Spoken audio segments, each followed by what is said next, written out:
அன்பானவர்களே, இயேசுவி நாமத்தினாலே ஒவ்வொரு நாளும் இந்த வேத வசனத்தோடு உங்களை காண்பதில் மிகுந்த மகிழ்ச்சி அடைகிறேன். இந்த நாளிலே 1 நாளாகவும் 29ஆம் அதிகாரம் 12ஆம் வசனம், ஐஸ்வர்யமும் கனமும் உம்மாலே வருகிறது. யாராலங்க ஐஸ்வர்யம் கனம் வரும்? நம்ம நினைக்கலாம், நான் ஒரு பதவியில் இருக்கிறேன், எனக்கு கனமாக இருக்குது, என் குடும்பத்தில் எனக்கு கனம் கொடுப்பாங்க, மரியாதை கொடுப்பாங்க, நான் நல்லா கஷ்டப்படுறேன். அவர் அந்த படத்தை கூட சொல்லலைங்க. அவர் உலகத்தில் எவரோனா ஐஸ்வரனா இரு,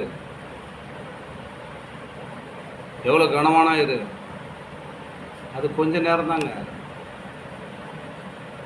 கொஞ்சம் மாத்திரம்தான் அந்த ஆசீர்வாதம், இந்த ஐஸ்வர்யம்லாம். ஆனால் தேவன் ஒருவனுக்கு ஐஸ்வர்யமும் கனமும் அவரிடத்துல வந்துச்சுன்னா அது யாரும் தடுக்க முடியாது. அவர் சொல்லுவாராம், எப்படி சொல்கிறாருன்னா, ஐஸ்வர்யமும் கனமும் ஐஸ்வர்யமும் ஒன்றுமே இல்லாத இருப்பான்.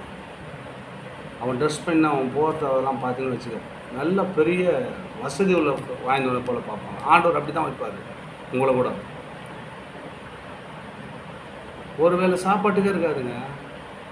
ஆண்டவர் அவன்கிட்ட வந்துட்டானா, அவன் போடுற ட்ரெஸ்ஸை பார்த்துட்டு அநேகர் தான் சொல்லுவாங்க தெரியுமா, இவன் பெரிய ஆளாக இருப்பானா, ஐஸ்வர்யனாக இருப்பானான்னு நம்புவாங்க. ஆண்டவர் ஐஸ்வர்யனாக மாற்றுவாருங்க.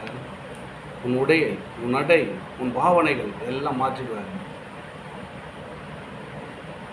எப்பொழுதுனா அவர்கிட்ட நம்ம இருக்கும்போது, ஒரு உம்மாலே வருகிறதுன்றார். அவரால் தான் நம்மகிட்ட எல்லா ஐஸ்வர்யம் வருது. யாரெல்லாம் அவர் நம்புறீங்களோ, யாரெல்லாம் விசுவாசிகளோ, அந்த ஐஸ்வர்யமும் அந்த கனம். கனம்னு சொன்னால் கொஞ்ச நேரத்தில் ஒரு பதவியில் இருக்கலாம், அந்த டைமுக்கு மாலை மரியாதை போட்டு ஒன்று வரவேற்பாங்க, கனம் கொடுப்பாங்க, அவ்வளோதான். கொஞ்ச நேரம் தான். ஆண்டவர் உன் மேலே ஒரு கனம் வச்சுட்டாருன்னு வச்சுக்கோங்க, அதை ஒருவரும் தடுக்க முடியும். உம்மால் அவரால் வந்துச்சுன்னா அந்த கனம் உலகம் முழுக்க உன்னை ஒத்து போட்டுருவாங்க. அவர் கொடுக்குற கனம் நிலைத்து நிற்கும். இவன் கொடுக்குறது கொஞ்ச நேரம் தான், உடனே போயிடும். ஆனால் ஏசு நம்மக்கிட்ட ஐஸ்வர்யம் கொடுத்துட்டானா அது குறையவே குறையாது. கனத்தை கொடுத்துட்டானா அதை யாரும் தடுக்கவும் முடியாது. கனம் ஐஸ்வர்யம் உம்மால வருவது. அவரால் தாங்க நமக்கு வரணும். நம்மளை அவ்வளோ கெட்டியமாக பிடிச்சிக்குவோம், கனத்தை எடுத்துக்குவோம், ஐஸ்வர்யத்தை பெற்று சந்தோஷமாக வாழ்வோம். ஆமென். God plus.